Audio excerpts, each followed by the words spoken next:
Veamos un pasaje de Lodundifa Ogundameji, que relata un enfrentamiento entre Orunmila y Osanjin, la deidad de la medicina, contra la muerte. Este pasaje infiere la pauta para el hombre de recurrir a la medicina para evitar la muerte prematura. A la bon lofo capiririka parará, la avispa. Adivinó para Orunmila y le advirtió que evitara relacionarse con una mujer amarilla que era esposa del rey de la muerte. No obstante, se le aconsejó también que ofrendara un chivo a Echu, pero él se negó porque no tenía intención de mantener relaciones con una mujer amarilla o con el rey de la muerte. Poco después, el rey de la muerte envió a su esposa Epipayemi con un saco de dinero para que le comprara un chivo del mercado a Eyikbomekun. Esta compró el chivo y distintos condimentos y los guardó en su casa para buscar otras cosas que necesitaba. Al mismo tiempo, Orunmila, después de pensarlo mejor, decidió realizar sacrificio y se dirigió al mercado a comprar un chivo para Echu. Llegó al lugar y descubrió que el único chivo que había en el mercado era el que estaba amarrado a una casilla, y lo agarró con la determinación de quien está dispuesto a comprarlo de cualquiera que fuera su dueño. Pasado un rato, Epipayemi llegó a su casilla y encontró que un hombre tenía en su poder al animal. Ella era irresistiblemente bella. Epipayemi le dijo a Orunmila que ella era la dueña del chivo porque su esposo, el rey de la muerte, la había enviado a comprarlo en el mercado. A pesar de esta revelación, Orunmila le quitó por la fuerza el chivo y se lo llevó para su casa. Indomable, la mujer se mantuvo agarrada a la soga y luchó todo el tiempo con Orunmila hasta que llegaron a la casa de este, quien usó el chivo para ofrecer sacrificio a Echu y declaró su amor a Epipayemi. Anochecía y se había hecho muy tarde para que Epipayemi pudiera regresar a su hogar. Ella no tuvo otra opción que pasar la noche con Orunmila, quien le hizo el amor durante ese tiempo. Ella, sin embargo, le advirtió sobre las consecuencias de su acción porque estaba segura de que Orunmila no podía ofrecer resistencia a la ira de su esposo. A la mañana siguiente, la muerte empezó a averiguar con las personas que habían ido al mercado el día anterior la razón por la cual su esposa no había regresado a casa. Estos le explicaron que la habían visto peleando a causa de un chivo con un hombre de tez oscura llamado Orunmila. La muerte envió entonces a 2 mensajeros a advertirle a Orunmila que, por seducir a su esposa, él vendría en 7 días a vérselas con él. Cuando Orunmila se enteró del recado de la muerte, recordó lo que Ifá le había prescrito en la adivinación sobre el riesgo de seducir a la esposa del rey de la muerte. Al saber que no tenía salvación ante el castigo que le esperaba, decidió abandonarse a su suerte. Comenzó a lamentarse y dejó de comer. Al 5.º día, la deidad de la medicina, una divinidad hermana de Orunmila, decidió visitarlo. Al llegar a la casa de este, lo encontró recluido, esperando morir. Osanjin le dijo que se armara de valor y que cobrara ánimo. Él se ofreció para ir y enfrentarse a la muerte. Osanjin le pidió a Orunmila el vestido con el cual él solía transfigurarse, una vara de autoridad y su gorro. Él se puso el vestido y el gorro y llevaba la vara en su mano. Cuando Osanjin llegó a la casa de la muerte, la reconoció de inmediato. Tan pronto entró, se sentó en el cuarto de estar. Demandó ver al rey de la muerte porque había venido a hacerle una visita. Cuando la muerte conoció la descripción del visitante, supo que Orunmila había enviado a Osanjin para que le hiciera frente. Indignado, la muerte dio instrucciones para que el visitante fuera detenido, ejecutado y cortado en pequeños pedacitos.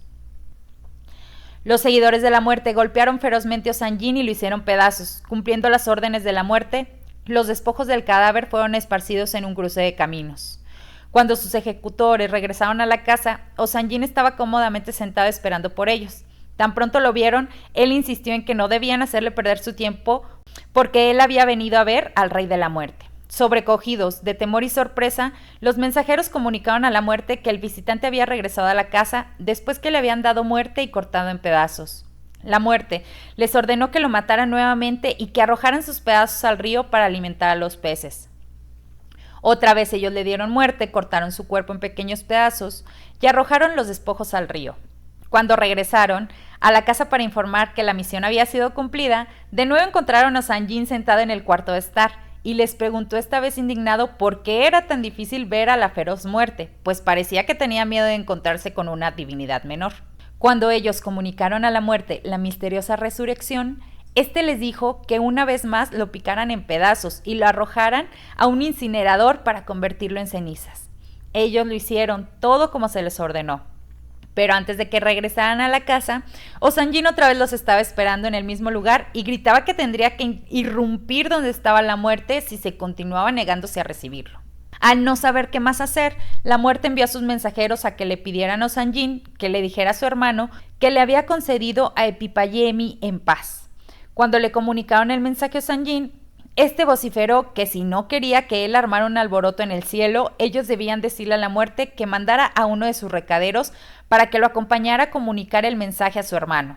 Inmediatamente, la muerte accedió al pedido y envió a uno de sus guardaespaldas a acompañar a Osanjin para llevar el mensaje de Orunmila. Osanjin también envió un mensaje a la muerte insistiendo en que éste le trajera nueces de colá. Estas fueron rápidamente enviadas, pero Osanjin reiteró que la muerte debía venir a partirlas él mismo. La muerte partió las nueces y le dio un pedazo a Osanjin, quien comió del mismo y regresó a la casa con los pedazos restantes luego de agradecer a la muerte por su digna hospitalidad. Cuando Osanjin regresó, Orunmila no tuvo palabras con que expresar su agradecimiento a Osanjin por su hazaña sin paralelo e invitó entonces al sacerdote de Ifá, que le había adivinado para él, a que cantara en su alabanza en medio de manjares y vinos, y Osanjin agregó al estribillo: Alabum bum lofo capiriri caparará. No fue a mí a quien mató la muerte, sino a mi imagen de barro, porque Osanjin desaparecía cuando los ejecutores de la muerte intentaban matarlo. En la actualidad, la confianza del hombre vuelve a tener en la eficacia de la sanación. Con las plantas es singularmente notoria. En todo el mundo, incluso en sociedades europeas desarrolladas, el hombre está volcando su mirada a un pasado, a un principio, a un origen, en fin, a su unidad. Y esto es lo que hará que comprenda el verdadero significado de la muerte, porque esta no es un fenómeno que pueda ser descrito únicamente en términos científicos, sino además en términos filosóficos, con un sentido trascendental que abre una nueva apreciación de los valores morales y espirituales en el que se transforma y en el que se queda. La medicina de Ifá. Los sacerdotes de Ifá tienen muy en cuenta una parte importante del proceso de adivinación, la utilización de las plantas sagradas de las cuales se extrae el H necesario para ponerlo en función, de sanar al creyente. Aun cuando todo sacerdote sabe realizar este ritual, existen algunos expertos llamados Onisegún, dueños del poder de la medicina, que se especializan en la cura de enfermedades. Para lograr una verdadera sanación, estos seguidores de Orunmila buscan las causas que producen los síntomas de la enfermedad y, para alcanzar este objetivo, se orientan hacia 3 elementos de vital importancia: el aspecto físico, el aspecto emocional y el aspecto espiritual. La medicina de Ifá aparece en muchas historias del cuerpo literario y este se prepara normalmente después de que el sacrificio y el ritual se han completado. El mito yoruba expresa esta realidad a través de una historia de Odun Difá y Wori Ogunda, donde Orunmila gana el título de Aboniregún, cuando le devuelve la fortuna al pueblo de Iré a través de una medicina especial preparada por él. Apotinla realizó adivinación para Agboa antes de que éste se dedicara a la práctica de Ifá, en la ciudad de Iré, en el estado de Ondo, Nigeria. Agbon fue aconsejado realizar un sacrificio con palomas y un carnero grande para detener el riesgo de ser socavado durante el viaje. Él realizó el sacrificio y partió para Iré, donde había hambre y una carencia general. Después de la adivinación en Iré, Agbon indicó que cada familia de la ciudad debía realizar un sacrificio con un carnero grande, argamasa y caracoles. Él recogió las hojas relevantes del bosque y comenzó a machacarlas con la sangre del carnero. Según avanzaba en su tarea, la prosperidad comenzó a retornar a la ciudad de Iré.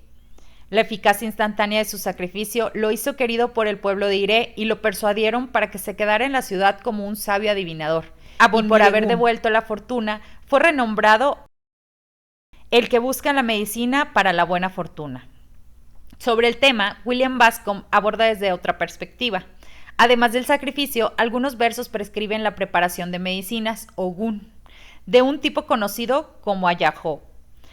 A menudo, estos incluyen las hojas apropiadas de Ifá, que varían de verso en verso. Los polvos de adivinación en los cuales la figura de Ifá corresponde ha sido marcada en la bandeja, así como un encantamiento. Las hojas y otros materiales son compuestos y dados al cliente en una bebida o en una comida para que los use en lavar o frotar su cabeza o cuerpo con ellos. La medicina puede ser frotada en pequeñas incisiones hechas en la piel o ser utilizadas para marcar la apropiada figura de Ifá en la pared de una casa como protección para sus habitantes. En el siguiente poema de Lodun Difa, Ogbeirete, aparecen los materiales que se emplearon para salvar al cliente mitológico de la historia. La ofrenda comprende algunos animales y las hojas de Sefún Sefún y de Orosé, las cuales se utilizaría el sacerdote Difa para hacer el preparado que necesitaba su cliente. El que aterrizó majestuosamente en la cerca de alguien. Solo la luna puede ser más brillante que las estrellas. Ellos fueron los sacerdotes que consultaron a Ifá para Desetán, cuando lloraba porque quería el bienestar en la vida. Se le aconsejó ofrecer sacrificio. Él aceptó. Ahora, a Desetán, ¿cuándo te volviste rico? Él respondió que cada parte de las hojas de Sefún Sefún era rica. Ahora, Desetán, ¿cuándo aseguraste a una esposa? Él respondió que un pichón no vive la vida de un caballero. Ahora, Desetán, ¿cuándo te volviste padre? Él respondió que un murciélago siempre es bendecido con hijos. Ahora, Desetán, ¿cuándo te volviste dueño de una casa? Él respondió que desde niño un caracol construye su casa por separado. Ahora, Desetán, ¿cuándo te volviste dueño de todo el bienestar en la vida? Él respondió que él hizo las ofrendas necesarias para asegurar todo el bienestar de sus 200 hojas de Orosé. En otros poemas, sin embargo, no aparecen detalladas las hojas que deben emplearse para preparar la medicina de Ifá. En estos casos, el sacerdote indagará con el oráculo basándose en su conocimiento sobre las plantas y lo que prescribe el Odum, como es el caso del siguiente pasaje de Lodun Difa, Ogbeoché. Ogbeoché sonríe cuando lo hace bien, adivinó para Aquinlawón, quien se mantuvo recibiendo amenazas de muerte de los seres humanos. Los seres celestiales también le enviaron amenazas de muerte. Aquinlawón, del cual Ifá está hablando aquí, estaba rodeado de enemigos. Él siempre tuvo pesadillas, él incluso temía caminar libremente durante el día. Los enemigos estaban en todos los lugares por donde pasaba. Él estaba enfermo también y los deseos de sus enemigos para él eran la muerte. En una etapa cuando ya no podía soportar más el problema, él consultó a sus sacerdotes. Ellos le dijeron que hiciera sacrificio, que con eso vencería las atrocidades de sus enemigos. Le dijeron lo que requería el sacrificio. Aquinlawón consiguió las cosas y él hizo el sacrificio. El sacerdote le dio además una medicina especial de Ifá. Cuando la alabanza del sacrificio se puso en manifiesto, él venció a sus enemigos, desaparecieron las pesadillas y realmente disfrutó su sueño. Después de eso, aquellos que le deseaban la muerte empezaron a morirse. Como resultado de esta victoria, Aquinlawón estaba feliz y comenzó a bailar diciendo: mis sacerdotes dijeron que Ogbeoché sonríe cuando lo hace bien. Adivinó para Aquinlawón, quien se mantuvo recibiendo amenazas de muerte de los seres humanos. Los seres celestiales también le enviaron amenazas de muerte. Aquinlawón Olotá vive por siempre mientras sus enemigos se enfermaron. Es preciso aclarar que la medicina de Ifá no funciona comúnmente como un recetario al cual se apela por las dolencias físicas o espirituales que proyecta una persona. La medicina de Ifá no se debe sacar del contexto del oráculo. Es la recomendación de Ifá a través de los poemas de su cuerpo literario quien prescribe las medicinas específicas para un determinado momento de la vida del cliente, porque la manifestación similar de una patología puede estar producida por pautas diferentes. Aún así, el sacerdote de Ifá aprende durante su formación las propiedades de las plantas y sus beneficios para variadas necesidades de sus clientes.